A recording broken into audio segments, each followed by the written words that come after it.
দর্শক আসসালামু আলাইকুম, সবাই কেমন আছেন? আশা করি ভালো আছেন। আপনাদের দোয়া এবং ভালোবাসা আমরা অনেক ভালো আছি। তো আজকে আমরা একটা গানের আয়োজন নিয়ে আসছি, সেটা হচ্ছে গানের কলি। একজন গান ছাড়বে, সেই শেষের অক্ষর দিয়ে আর একজন গান গাবে, এইরকম করে যে বিজয়ী হবে সে বিজয়ী। সবাই শোনেন, শুরু করেন।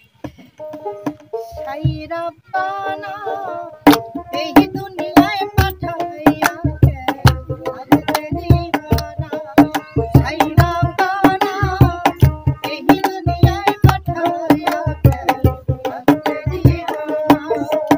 রে ঘর দিলা সংসার দিলা আনন্দ বাসনা দিলা, জনম ভরে থাকতে হবে সাইরা